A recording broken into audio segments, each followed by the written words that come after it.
I am Tish Rudnicki. I'm the Executive Director here at North Shore Senior Center. I see many people in the audience who I recognize, community partners.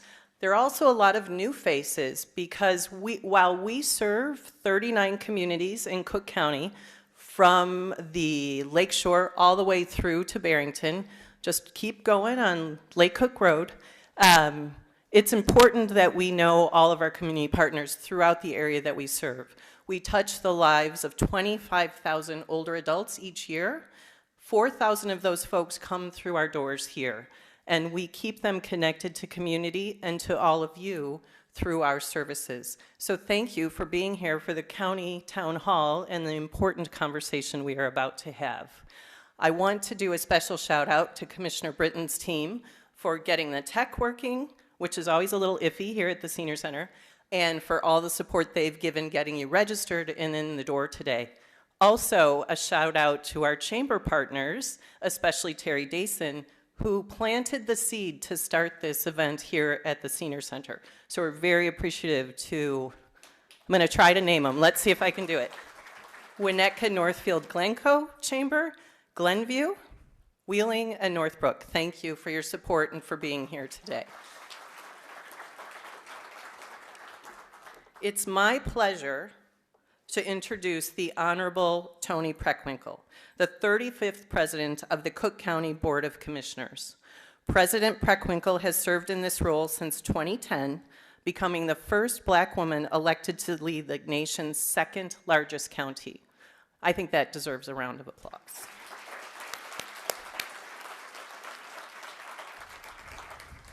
We are apolitical, but much of what she does deserves a round of applause. Under her leadership, Cook County has seen significant reforms in fiscal responsibility, transparency, and public service delivery, and she's a friend to older adults. Before her tenure as board president, she served 5 terms as alderman of Chicago's 4th Ward in Hyde Park, where she was a strong advocate for affordable housing and community development, and a friend to older adults. They're very important to us in the communities that we all serve and live in, so I'm delighted that you're here. Please come back and join us at the end of June when we will be one full senior center again. And without further ado, please join me in welcoming Madam President Tony Preckwinkle. Thank you. Thank you very much. I appreciate it. Pleasure to meet you. Thanks for being here.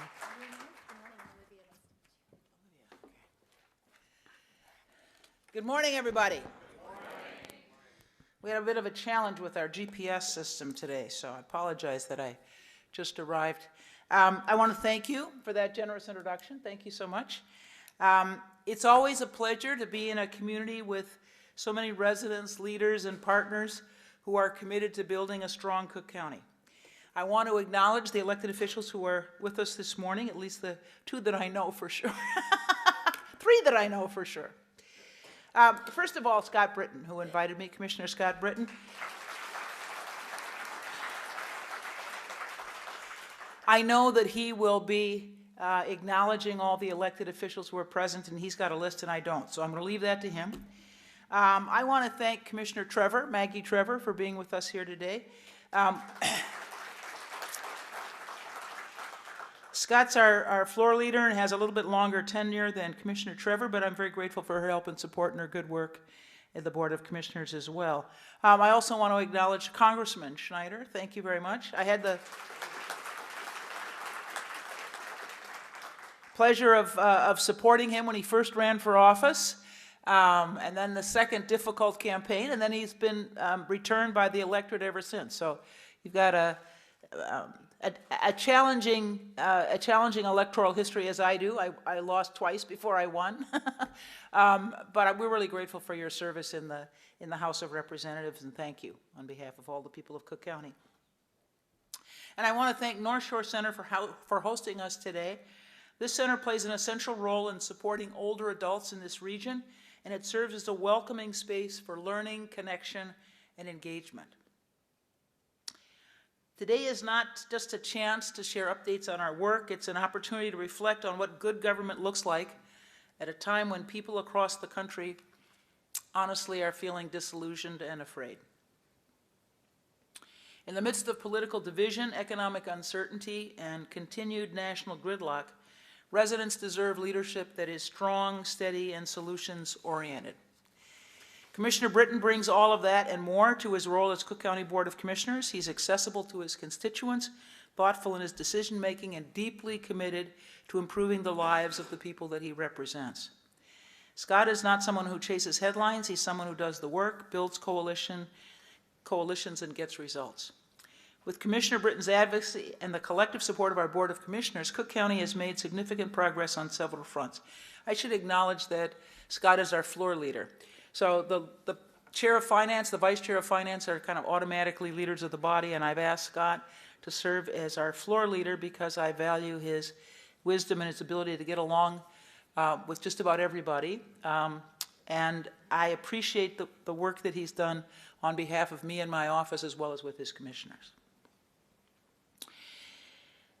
Commissioner Britton and his advocacy and collective support of our Board of Commissioners, as I said, has made a significant difference on a lot of fronts. Let me talk a little bit about what some of them are. Together, we launched Cook County Legal Aid for Housing and Debt. We call it CLAD. This is a program that provides free legal assistance to residents facing eviction, foreclosure, debt collection, and property tax disputes. It's very important that people get good representation when they're in court proceedings, and we have worked with the Office of the Chief Judge for a number of years now. I should also acknowledge the good work that former Commissioner Larry Sufferton did in this realm to try to be sure that people are aware of their options and that we have the best possible outcomes for them under difficult circumstances. It's one of the largest programs of its kind in the nation and has already helped tens of thousands of people stay in their homes, resolve legal challenges, and avoid financial catastrophe. We've also strengthened housing protections across the county. This includes expanding services for tenants and homeowners who are most at risk of housing insecurity and introducing policies designed to prevent eviction and promote long-term housing stability. These protections speak to our deep-seated belief that housing is a human right, just like health care. Commissioner Britton has also been a vocal champion of our work to reduce poverty and promote economic dignity. With his support, Cook County implemented the largest guaranteed income pilot in the country. At $42 million, we served 3,250 people for 2 years with $500 a month without any conditions.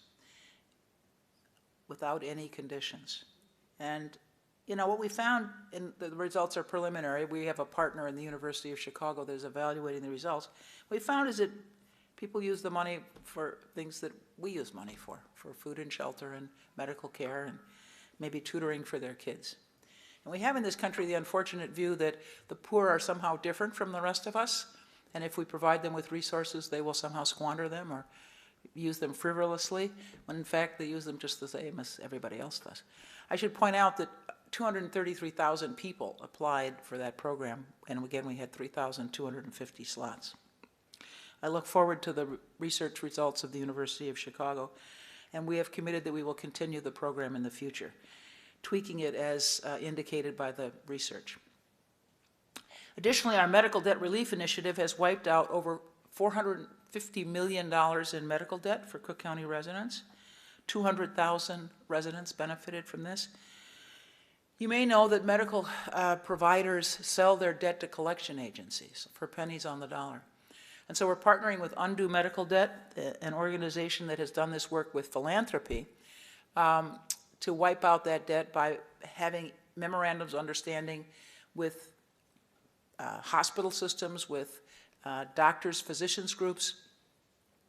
So they sell the debt to Undo Medical Debt. We provide Undo Medical Debt with resources, and then they just send letters to people and tell them their medical debt has been wiped out. And medical debt is the principal cause of bankruptcy in this country. So it's a burden that many people struggle with. I'm proud of this work, but all our accomplishments are the result of partnership, persistence, and a shared commitment to equity. Commissioner Britton understands that progress happens when we bring people together, listen to our residents, and are focused on the issues that matter most. It's now my great pleasure to introduce someone who embodies these values. Commissioner Britton is a dedicated public servant. He's also a friend and a colleague who leads with humility and strength, a representative who always fights for the residents he serves. Please join me in welcoming Commissioner Britton.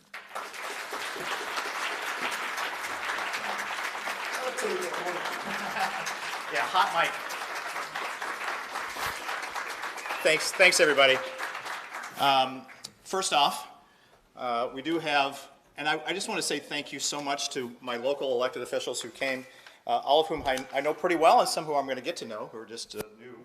But I just want to start off with my friend and colleague and almost seatmate, I sit right in front of her, Commissioner Maggie Trevor. Hold your applause to the end because we have a long list. Congressman I'm going to get to in a second. Current Northfield President Greg Lungmas, Gail Eisenberg, Supervisor New Trier, Bill Harrison, Wheeling Board Member Michelle Kohler, my Women's Commissioner of Cook County and Trustee in Northbrook, Kate McNally, New Trier Township Trustee, Tracy Mendrick, President-elect of the village we're standing in right now, Georgia Mealopoulos, Glencoe Board Member, Shiva Mosenzadeh, the Supervisor of Northfield Township, Alita Nally, Assessor of Northfield, Stacy Oliver, Northbrook Library, Dudley Onderdonk, Glencoe, Charlie Orth, Northfield, Howard, President of Glencoe, Hillary Scott, Glencoe Board Member, Kate Spears, Northfield Township, Janet Spector Bishop, Northbrook Library Board, Maria Brower, Supervisor-elect of Wheeling Township, Arlen Gould, 21 Board Member, Commissioner Samantha Steele of the Board of Review. Strangely enough, I do know most of these people. And Natalie Sahinoglu, Palatine Trustee, Jessica Tucker, New Trier Township. And if I missed you, let me apologize to start. But then I want to do two quick special shout outs. First one is to all of you who have seen what's going on in Washington. You probably think, why would you stay there? And sometimes I wonder about that too. But I also know that we are incredibly fortunate to have one of the have not just for our community but for this nation, who is there every day to try to blunt the more extreme actions that are happening in this current administration. I've known him for a number of years. We partner on a lot of things. He is one of the best, and I just want to thank Congressman Schneider for being here. Here.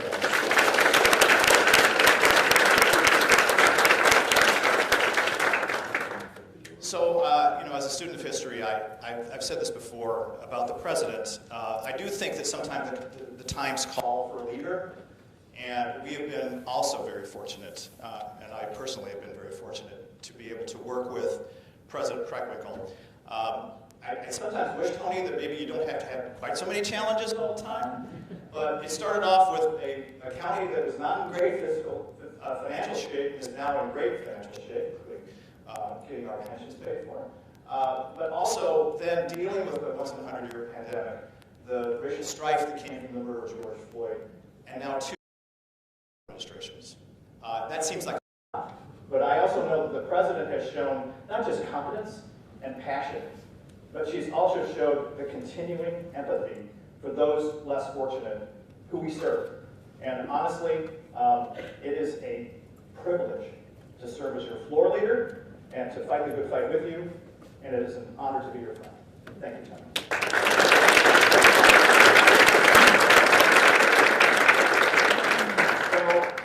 So today, we're going to talk, I hope about not just what we've done, but what we're going to do, and I know it's a fraught time. We feel it every day. I personally have been sued by the Trump administration, and I can tell you that it's not a great feeling. But it's meant to bully, and it's meant to intimidate. And I can tell you, and I can speak for the president on this, we don't scare easy. So we're going to continue to fight the good fight with the congressman and with my colleague, Maggie Trevor, but there's a lot of good things too. And I want to just talk a little bit about some of the things the president has talked on, and also some things that we have done that are specific to here in the 14th district. And I always kind of bring up, this was actually my campaign slogan, building a better Cook County together. It's not just a slogan, it's what we do every day. And we try to do it with all of you and our partners, both in local government, in our governmental agencies, quasi-governmental agencies, 501c3s, and my chambers. which I'm so happy that you're all here, because we do so much good work together. And our townships as well. So this is the team. This is the dream team. Let's be honest. The Fight 14th. We have been together from the beginning, pretty much, since I took office in 2018. And almost everyone in this room knows they make me look good, and I appreciate that. So, Larry Stefford always called Cook County a stealth government because we don't get a lot of headlines, and I'm fine with that, because honestly, we do the work, and we do a lot of important things that are essential, including for the north and northwest suburbs that I represent. And sometimes I don't think we get quite. And these are just not all of the things that we do. One of the things that I always try to emphasize is, we do run suburban elections, which is incredibly important. We do so much with healthcare, both in our local clinics and in the hospitals, the 2 hospitals that we run. We do a lot with transportation.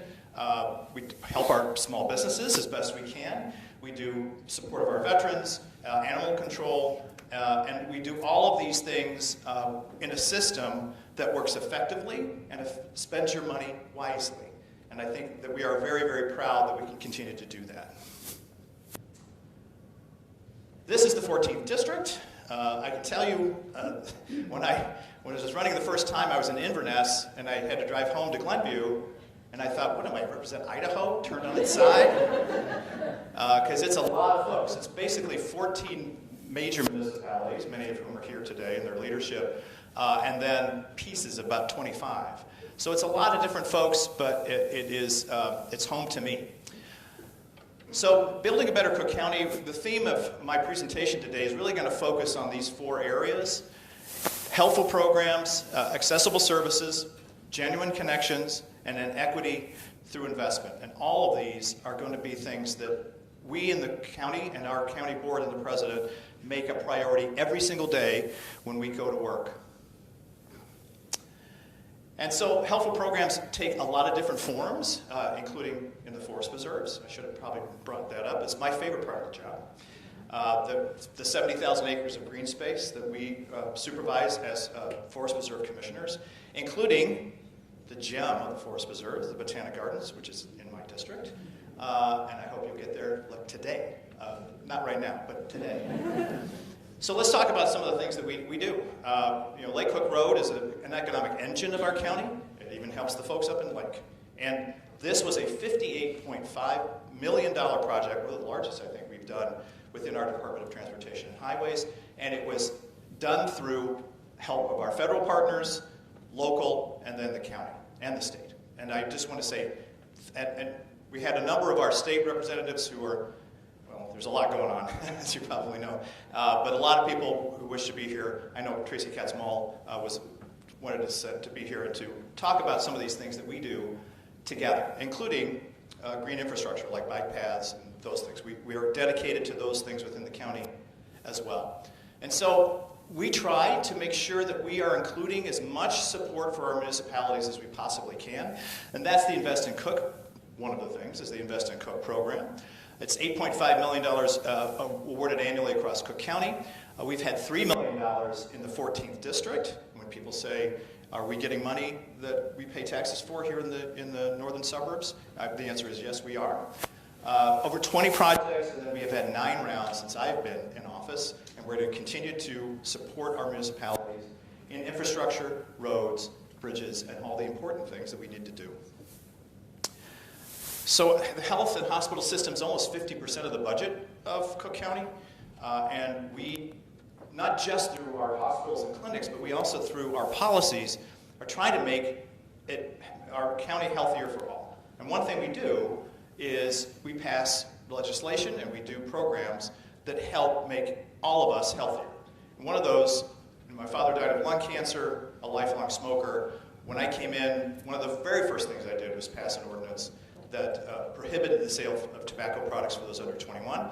The state then adopted that statewide, so thank you for that. But we're always first. And then our Stronger Together grants, which is $44 million to multiple different organizations, because we've had a really renewed commitment to behavioral health support. I think it has become even more, it was a crisis before, it became more of a crisis following the pandemic, and we're continuing to expand our behavioral health options for those in Cook County. And then, under the President's leadership, we had the Behavioral Health Summit, which brought together so many different attendees, including many of the organizations and municipalities who are here today. And I can tell you, though we've identified the areas that we need to address, and we're taking funding and effort to make sure that we help those people who are in need. You know, housing, ever since I've served, now this is my 24th year as an elected official. Masochist, I don't know, but we try our very best to make sure that people stay housed. We talk about mental health. Having a place to live is a big part of who we are. And so we have helped with the support of the board to expand rights of tenants within Cook County, and particularly within suburban Cook County. Since the mid-'80s, when Harold Washington was mayor, we've had protections for renters in the city of Chicago, but not in the suburbs. I found this out when I was elected, and I thought, well, that doesn't make any sense. So we passed the RTLO, which is a support to make sure people don't get kicked out of their homes, but also that they would have options if there's something going on or a problem. And I can tell you, I was at an event recently where I was talking to some realtors and developers, and they said, you know, Scott, we didn't really like you very much when you were proposing this. It turns out it wasn't that bad. I'm like, yeah, I know. So this is something that we, with our housing advocates, have continued, and I'm very proud to have been the primary sponsor of this ordinance, which has worked, and it's also gotten the landlords paid, which they were very pleased to see. And this is the stuff, this is why I do it for 24 years, is when people tell me that I've been able to help them. And we were able to help this constituent stay in their home and not have their landlord show up at all hours of the day and night. The President's already mentioned that with her support, we did the Cook County Legal Assistance for Housing and Debt Program, which continues today. It provides free legal services and mediation. Again, it's designed to find a way for people to pay or stay current with their mortgage, if possible, to stay housed if they're renting, to get rental payments in some method, and we can find ways to support those people. But I can tell you, with 84,000 people served, and we've had a significant reduction in both foreclosures and evictions because of this program, which has now been recognized throughout the country. I did not do this on my own, but I was one of the first people who said, we have to do this, and we actually duplicated a similar program from Los Angeles County, and it continues to be a tremendous success today. And again, when I was first elected, I wondered sometimes if the chambers would look at me askance, as I was a different political party than the person who had this job before me. But I can tell you, as a small business owner myself, this is incredibly important to me, and that we do a lot to support our small businesses. And we've done that through our Manufacturing Reinvented program, which has helped 9 manufacturers in this district do really important things and keeping people employed at good, high-paying jobs that really make them be able to fulfill their life goals. We've also done this apprenticeship accelerator program, which allows people to have this earn and learn model, which I think is great. You can both earn credits and then also work at the same time, so you can support your family. And again, we always do everything with an eye towards what we can make sure that happens from an environmentally positive standpoint, which includes, in this case, trying to help businesses reduce the environmental impact of what they do. And I can tell you, having been a trustee for 12 years in Glenview, every time we bought a piece of land, there was always solvent from dry cleaners or an old tank from a gas station. What were there, like 50 gas stations in every block at one point? But every time we'd find one and we would remediate, and we'd make sure it was clean and make sure it's not going to hurt anybody. Again, the Guaranteed Income Program is, again, I think, one of the signature programs of the President, and one that I support then, I will support it going forward. It is remarkable to me as I've seen the beginning of the response that we've had to our surveys and the true metrics that we're using to see if it's working. That $500 per person was a godsend for the people who were being supported by it, and it was used for exactly what we thought it was going to be used for, to keep people in their jobs, to be able to pay medical bills, their insurance, their rent, and to be able to continue their education so that they can improve their life. And I think that has been one of the most important things that this county has done. It's the largest in the country, and we're going to continue to do it.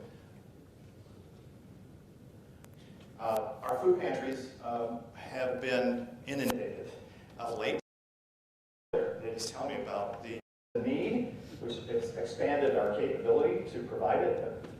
Very fortunately here in Northfield, we have a new food pantry, which is going to make it more human for people to go there. It's like going to the grocery store now. And so we build up, I think, their self-regard, which is also a big part of being able to get out of this endless cycle of poverty. And so we've helped specifically both Palatine Township and the Harvest Bible Chapel, and we will continue to support our food pantries going forward, even though there are challenges, obviously, with funding as we go through the next administration. Is it only been 3 months, Congressman? Is that only 3 months? Okay.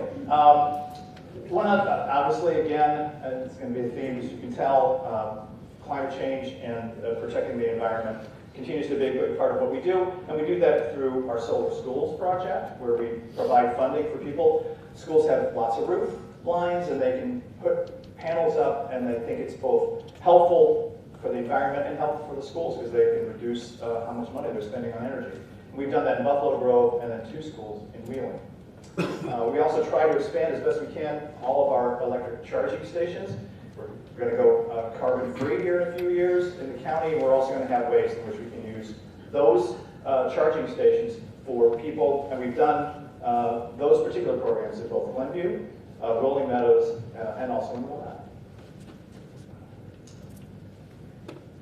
So services aren't any good unless you can actually go to the people who need them, and we have been a big part of it. And I've often said in politics, 9/10 of this job is showing up. And to a certain extent, that's true. And we do this through multiple different ways, including getting the commissioner out in his casual talks to pick up garbage and debris. But we do all of that kind of stuff, and we do it a lot. And my staff joins me frequently. And if you were to talk to my staff, they would say, what is the thing that the commissioner emphasizes more than anything else? And they would say, you mean true or false? And is constituent services. If somebody needs help, we help them. Now, sometimes we can't solve the problem, but a lot of times we can. And because of our partnerships with our state and federal partners, we do a lot in our municipalities. We do a lot to help them, and if we can't help them, we know we can. And so we do a lot of this with our roads and bridges, property taxes, which is a huge part of what we do in coordinating between both the assessor's office and the board of review, and we do lots of community hours. I try to go to as many as I can, but we'll be doing the farmers markets now as the weather has gotten nicer, and I can tell you, it's often there that I find out what the problems are, and that's how you get to the solutions, because if you don't know what's going on, you're not going to be able to help anyone. So, nobody likes paying their taxes. But in order to fund our schools, our police departments, our fire, we have to collect property taxes. That's the nature of the beast. And so we do that. But I can tell you, no matter what your political party is or your orientation, you should pay what you owe and not in excess of that. Your neighbor's house is worth the same as yours. You should probably have about the same tax rate. And so we partner so actively. In fact, we've had 60,000 appeals. And this is something that, I know it's a pretty good feeling story so far. Here's something I don't like. The 14th district has the most appeals by far, both in the assessor's office and in the board of review in the county of Cook. And it's pretty obvious reasons why that is. But there are people who are in other parts of this county who do not appeal the property taxes. They're paying more than they're supposed to pay. The effective rate of property taxes in the village of Glen, where I live, is substantially lower as a percentage of income, as in the village of Dalton. Now, does that make any sense to anyone in this room? It doesn't to me. I'm not saying I'm trying to raise your taxes. But I'm also saying there's a fairness issue here, and I'm going to continue to work on that in the property tax working group to make sure we do a better job, because that is not acceptable to me. But again, if we want you to pay what you owe. Make sure you take care of your exemptions. Make sure you use the senior exemption. I'm almost qualified for. The senior freeze, which we're going to raise that amount, we hope, in Springfield, because it's been there since 2017, I think. 2017. So we need to do more of that. And then we just recently provided some relief to people whose taxes went up a certain percentage. We've given them a little bit of a help, especially our seniors, to make sure that they can do more with the money that they bring in on a fixed income. One of my favorite places in the 14th District is the Arlington Heights Health Center. It opened while I was a commissioner. It is a tremendously beneficial part of the county's health system. You don't have to go downtown to Stroger in order to get treated. You can go to Arlington Heights for a lot of outpatient care. Every time I meet one of my social service agencies, I say, hey, you know about the Arlington Heights Health Center, right? We'll treat you regardless of your ability to pay. And they said, what Arlington Heights Health Center? And so, as I mentioned to the president on more than one occasion, and Maggie knows about this too, we remain too siloed sometimes, and we don't understand the resources that the county can bring to bear. That's why I'm doing this, because I think that we have tremendous positive stuff that we can help with our communities, including Arlington Heights. And by the way, the Arlington Heights Health Center is nicer than my doctor's office. And so I have always said, I don't want Cook County Health to be the place you have to go. It should be the place you want to go. And we will continue to treat you, and regardless of your documentation status. So again, you're going to see me repeat this pretty frequently because the county's reputation has always not been great on being business friendly. I don't think that's, well, maybe it was fair once, but it's not fair now because we do everything we can to help our small businesses. And we do this through multiple different aspects, including direct grants. And these are all people that I met during the course of the last couple of years who received support from the county. And because of that, they told me, $20,000, and not a loan, a grant, kept them in business, kept people employed, and including during the worst of the pandemic. And I know that is a very positive thing, not just for their businesses, but for our county generally, because then those people keep jobs and they pay taxes and everything that they should do, and they make their lives worthwhile to them and to their families. And I will continue to support as best I can all of the not-for-profit agencies who I've gotten to know so well over the last 6+ years. And I really do believe that my partnerships with my chambers helps their members, and it helps all the people in the 14th District. Access to capital is essential. We try to do that particularly with minority-owned businesses, but we also do it here in the 14th District. $3.65 billion distributed to 14th District businesses.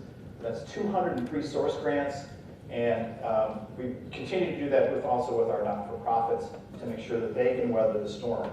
I also know that many of them have asked me what's going to happen as we see federal funding either frozen or eliminated. Honestly, I wish I could tell you, but we're going to continue to press and to do the best we can with the resources we can control. We have resident service hotlines, both for just general help for 211. We've also seen, and unfortunately, there's a lot of people who decide when they want to end their life, they do it with force reserves. Interesting. Which is tough.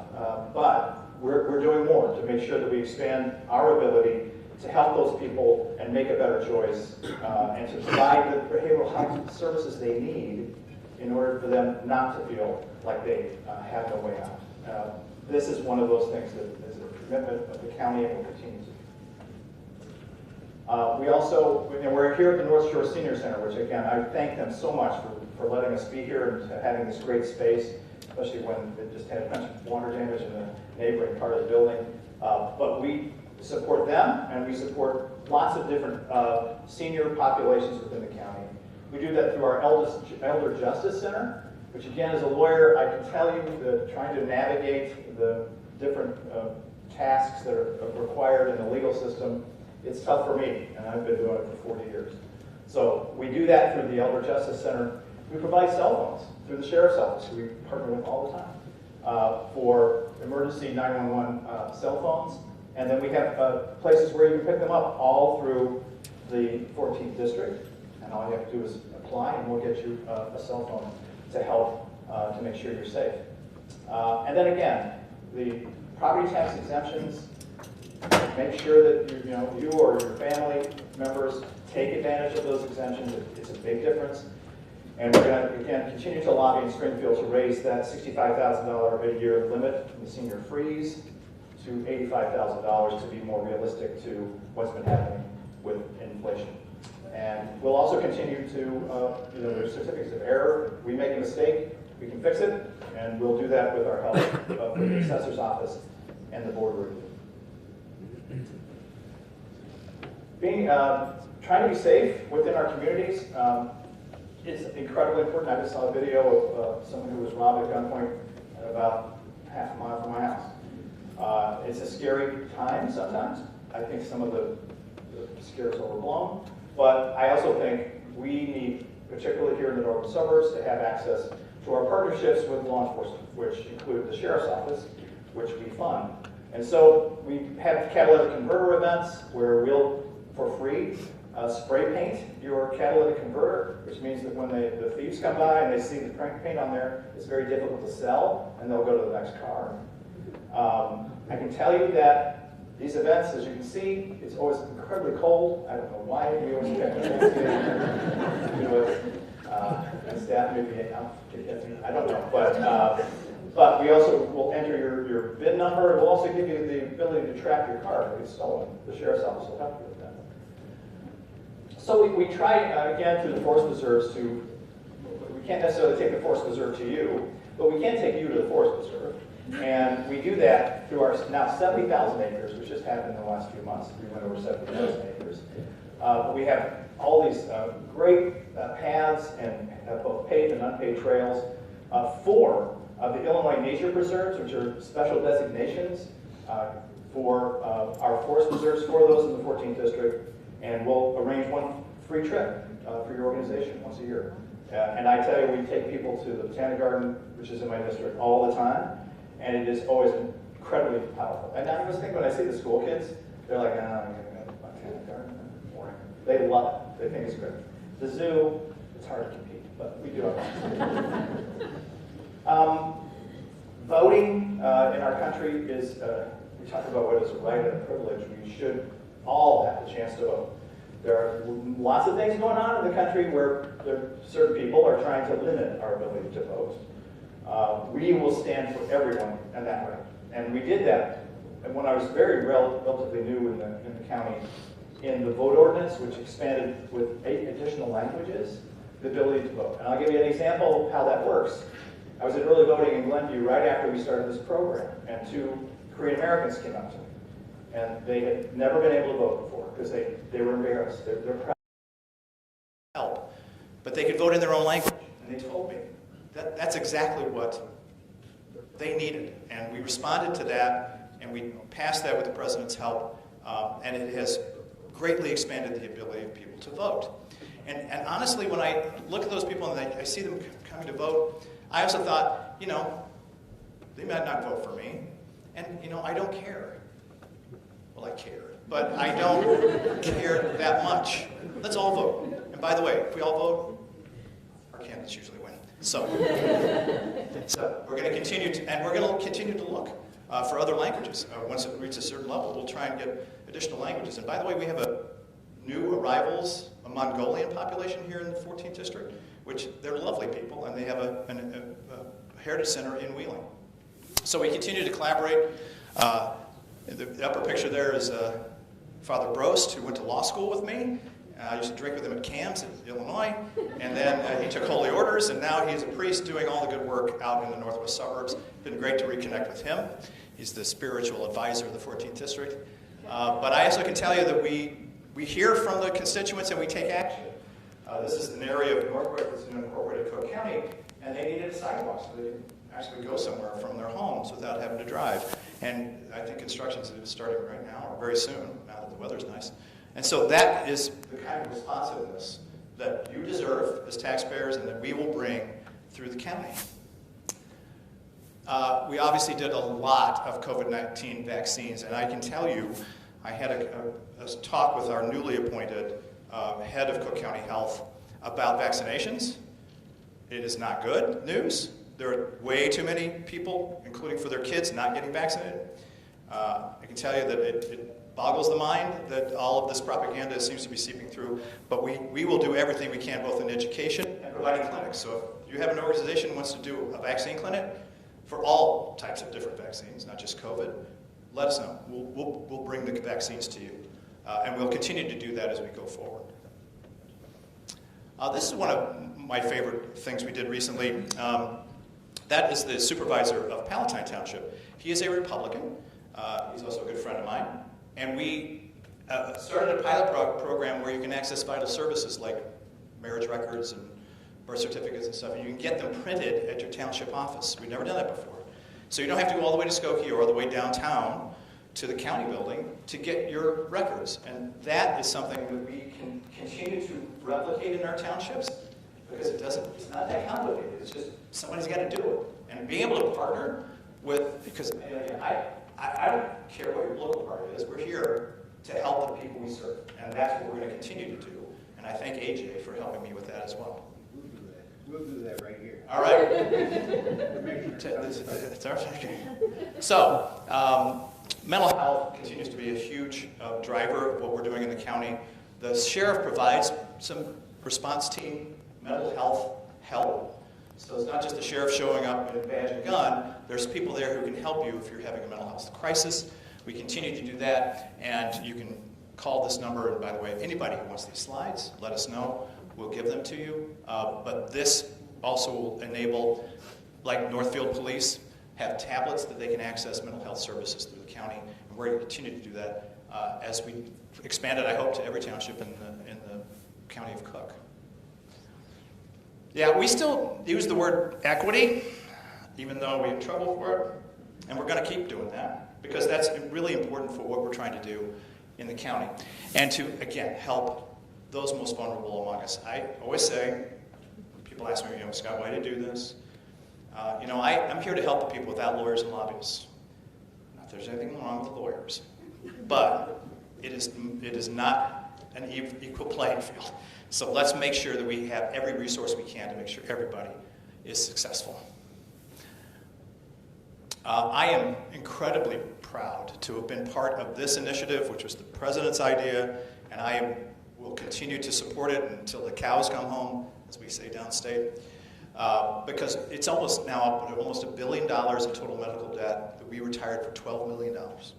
And that enabled people not to have to declare bankruptcy. It is, and it's being duplicated. The state's having a similar program. I think it's being done throughout the United States in those counties that want to do it, or those municipalities. And this was all funded through our friends at the federal government through the American Rescue Plan, where the county received over $1 billion in support. I can tell you, and I can speak for the president here, I don't think we're likely to get that again anytime soon. So we spent it wisely by helping people who can finally get out of debt. And we're going to do our best with our resources, limited though they may be, to continue this program, which is a godsend for people who need it so desperately. I don't think arts are just a fun thing we have around. I think it's something that goes to the soul of an individual. And we've supported our arts programs here in the 14th District because they suffered mightily because of COVID. And we are continuing to invest. As you can see, all of these different entities receive support throughout the 14th District. And I'm really, really proud to have been a part of that, including in Glenview, where I know them the best. My deputy chief of staff was on the board at Royal Land, and we did lots of things to make sure that those people continue the good work of artistic expression. So, again, I've been in office a long time, and one of the things I have always talked about is affordable housing. Because if you work in this community, I think you should be able to afford to live in this community. There was a time when it was not a terribly popular concept sometimes in the northern suburbs. That has changed. We, I think, now have a commitment from so many of our municipal leaders to say, yes, let's take a look at what we can do. And the most, I think we're breaking ground in the next week or so on Poupard Place in Northbrook, which will provide affordable housing. And we're going to continue to do that throughout the county, including here in the northern part of Cook County, where there is still need for this. And we're going to continue to, as we have, build affordable housing and continue all of the things we can for both those with disabilities, senior living, and those with economic challenges. Digital access. You know, I keep saying every part of my job is my favorite part of the job. But I look at my libraries, which are very dear to me, and I think about their essential role in our lives. And I remember so distinctly when we were building the new library in Glenview and I was a trustee, people would say, oh, libraries, they're irrelevant. I'm like, no, they're not.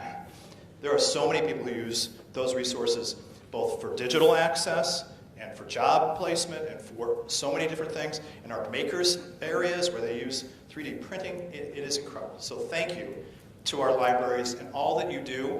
I also find it interesting that you're on the front lines of defending our democracy, which they're so nice and they're so soft-spoken, but they are there to protect all of us and to make sure that the free exchange of ideas continues. And I just would like them not to get so many bomb threats. Advancing justice, again, I always said I want to try and make the county more fair, more equitable, more just. We do that through so many different of our aspects of community safety, our Justice Advisory Council, the starting block grants, which help community organizations, our gun violence prevention and reduction grants. When I first became a commissioner, they give you a heat map, shows where violent actions, gun violence take place. And I looked at ours. There were practically no dots in the 14th district. And there were a ton of dots in the city, the west suburbs and the south suburbs. And it is frustrating for me that we can't do more, but we are doing what we can within the Cook County system to make sure we do a better job of stopping guns from coming in, because 60% of the weapons that are being used don't come from Illinois.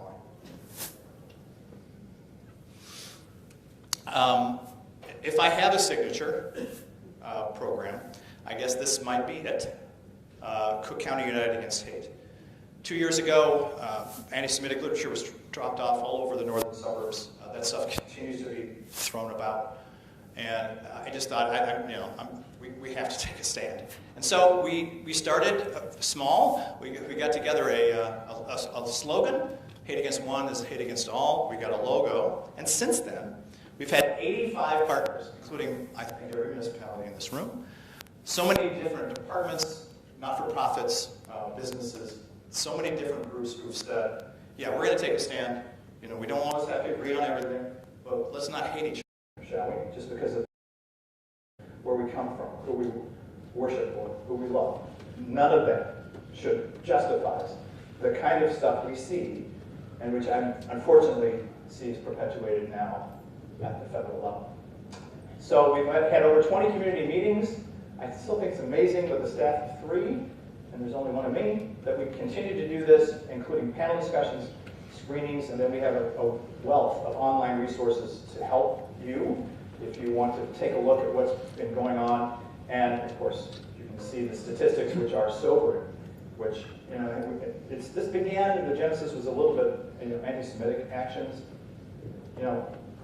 Racism, anti-African American racism remains overwhelmingly the largest number of hate crimes that exist. And we don't talk about it as much as we should, and it needs to stop.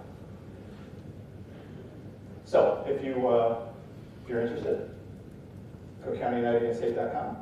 Take the pledge, doesn't cost anything, and we'll continue to do everything we can do to stop hate, because hate has no home in Cook County.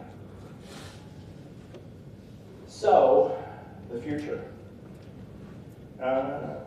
Things aren't great. We are doing our best, and there's limits on what we can and cannot do, but your county government, with our partners at the municipal level, certainly our state and our federal partners, will continue to do everything we can.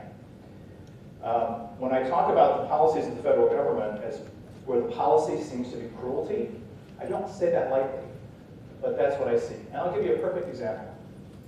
This last picture here, you see it says Mavis.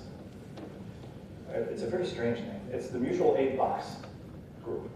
What they do is they provide emergency services in mass disasters. They help municipalities. So not everybody has to have a scuba team. Not everybody has to have a certain piece of equipment.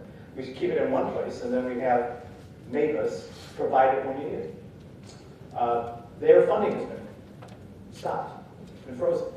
And the executive director calls me because I know. And he's like, Scott, we can't pay our people.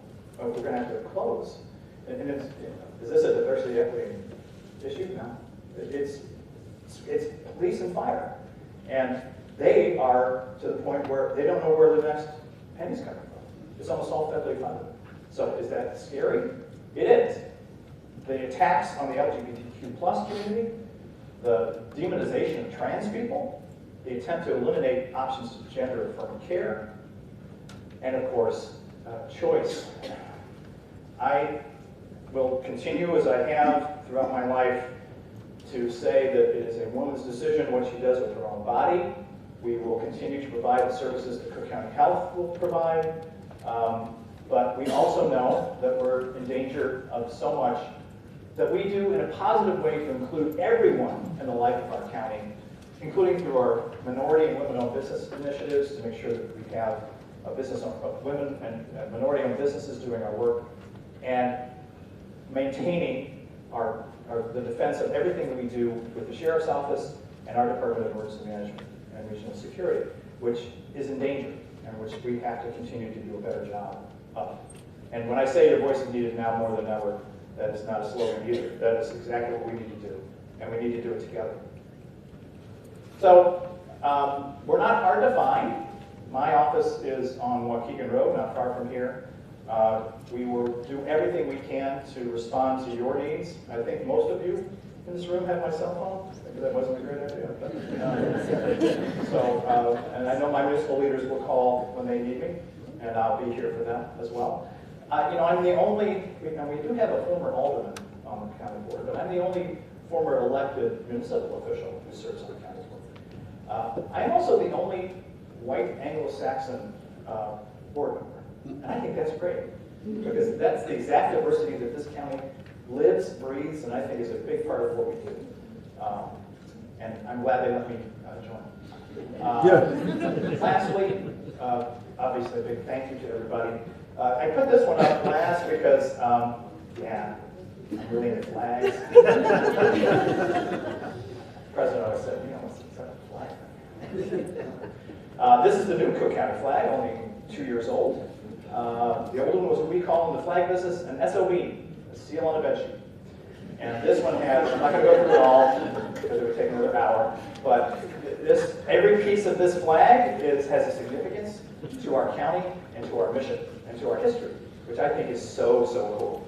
And also, it was designed by Drew Duffy, a very marvelous young man from Glenview, Illinois. I did not put my finger on the scale, but and I thank all the people who participated. We had over 300 entries from high school students, and we paired them with a design professional. And oh, by the way, you want a new municipal flag because yours is terrible?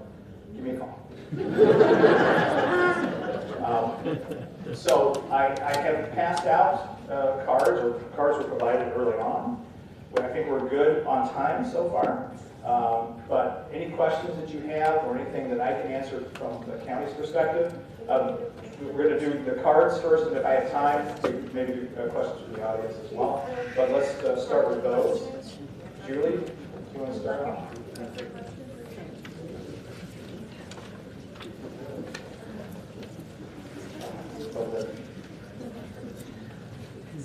I go to a lot of stuff, and I talk to our a lot because we have such a great diversity here. I went to Winkleman School the other day for their international night, and there were 19 countries represented, and I ate too much, but it was really, really great to see all these people come out. So people ask about both the rise of xenophobia and the marginalization of our immigrant communities. Obviously, that's a big part of what goes on. But the terror that I see is from those who are now faced with deportation. And I'll give you a perfect example. I met with some of the Muslim Civic Coalition this week. And one of their members is Palestinian American, here legally, not a citizen, but here with a green card, just was given a deportation notice. No explanation, nobody knows. And if you don't have legal representation for that, and you don't have resources, it's a major problem. So what we've done, when we have individuals who are in our civil or criminal justice system, we are now going to represent people in immigration court. Because what they do is if you're in Cook County, they'll transfer you to Alabama so that they can get a judge there who's going to be more conducive to sending you wherever they want to send you. So we're going to continue to represent you virtually through our public defender's office, which is something brand new. So the other thing I've been doing is giving out cards from our support partners where you can use a QR code and it will tell you what to do. I've also told my 501c3s, if someone shows up from ICE and they have a warrant, do what they say, because that's a warrant. If they don't have a warrant, they don't have a right to do much of anything. So that is what we're going to continue to do. I can tell you, I had this conversation this morning. We have children who are not going to school. We have children not going to the doctor because they're terrified about what could happen to them. You don't have to worry in Cook County because we are not going to turn you into ICE. The sheriff is committed to that. I know that our local municipalities know that they are not allowed under both Illinois and county law to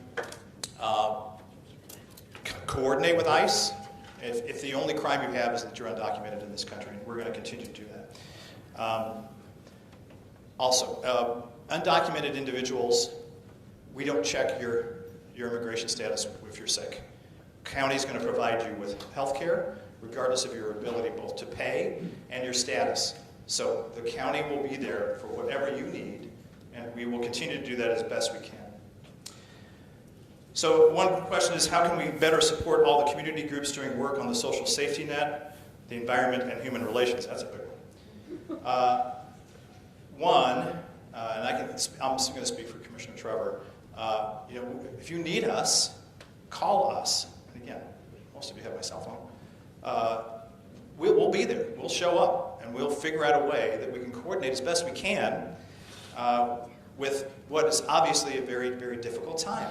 And I know, particularly those who have federal grants, which can be a very substantial portion of their budget, they're wondering what's going to happen next. Well, we have tools.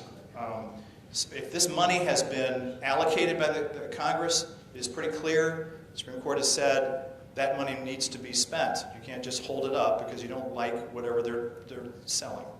And I will continue to make sure that if we need to, we will use the courts. We've won most of them so far.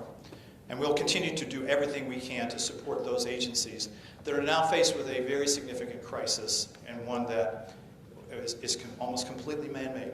But I understand the concern. I also understand the terror I see in the eyes of some of these organizations, and I'm going to do my best to try to keep pitching for everything we do. I think I am going to wrap it up. We have another minute 11, don't we? I know, I'm going to talk about that one. So the Glenview Library, and thank you, Lindsay. I'm going there after this because we are opening a portal where you'll be able to obtain court services without having to go downtown to the courthouse. And I've talked to a number of other municipal partners and townships about doing this elsewhere. Again, my libraries are my greatest, not my greatest, they're a tremendous partner in everything we do, and they're doing so much good work, and that's a perfect example. You're going to be able to talk probably to a lawyer and then to the judge and find out whatever else is going on through this portal and access point in the Glenview Library. So I'm very excited to have that as well. Lastly, I know that it's exhausting. I mean, it's just everybody's tired. Everybody is when we're thinking, well, it really has been 3 months. There's just so much input and flooding the zone and all that stuff, and I get it, and I can tell you that sometimes I just want to sit on the couch, watch Hacks on Max. It's really good.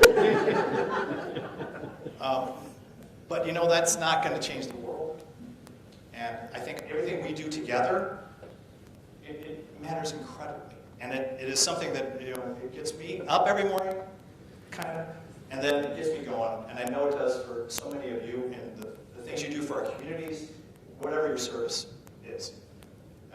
And the president, I think, shows us the path of being a servant leader, and we're going to continue to do that as best we can. So I always kind of try to leave with one thought, and I'm going to let you take this one with you. Commissioner Daley always tells me not to say this, but so Chairman Daley is the oldest Cook County Commissioner. I'm second oldest. And I tell you, it is tiring. But I'm always reminded of this one line.